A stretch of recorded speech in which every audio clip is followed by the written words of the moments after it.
Les élus du conseil départemental du Tarn ont voté le budget primitif. Dans un contexte financier tendu, le département maintient ses investissements sans s'endetter.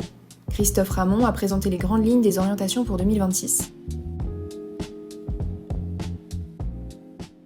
Pas de recours à l'emprunt cette année, ce qui nous permet malgré tout, du fait de l'excellente qualité de gestion au quotidien, puisqu'on est le département le plus économe d'Occitanie, de continuer à agir pour nos seniors avec 150 places d'haltéropie notamment, de continuer aussi d'être aux côtés des jeunes avec l'arrivée de 2 collèges, mais aussi des travaux pour destiner aux 31 collèges du département du Tarn, d'agir aussi en matière de santé, avec l'arrivée de 21 médecins juniors, mais aussi de pouvoir se tourner vers l'avenir, puisqu'avec ce budget, c'est 95 millions d'euros qui vont être investis.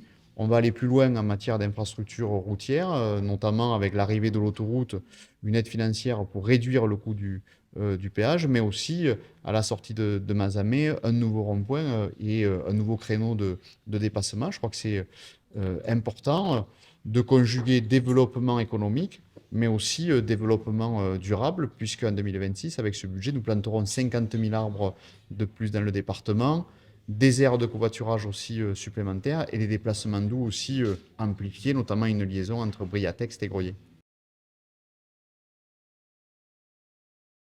Très important de rester à leur côté, de pouvoir les maintenir à domicile le plus longtemps possible. C'est leur volonté. C'est pour ça aussi qu'on va aider les services d'aide à domicile avec une enveloppe de 600 000 euros pour leur permettre d'acheter des véhicules propres. Et quand on voit l'envolée des coûts de l'énergie, je pense que c'est une aide qui sera précieuse pour eux. La création de 150 places d'alt répit, parce qu'on sait très bien que lorsqu'on accompagne à domicile, par exemple, quelqu'un qui est atteint d'une maladie d'Alzheimer, c'est très usant, et de pouvoir souffler, de pouvoir laisser son conjoint malade pendant une demi-journée ou une journée dans une structure, eh bien, ça permet de se régénérer aussi, et donc ça répond à des enjeux aussi forts pour notre territoire, et bien évidemment continuer aussi la rénovation de chambres d'EHPAD.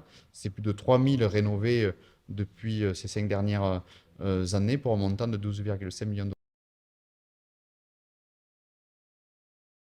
Oui, je crois que c'est très très important de continuer à investir pour la jeunesse, les mettre dans les meilleures conditions possibles pour réussir leurs années au collège et en faire des citoyens éclairés.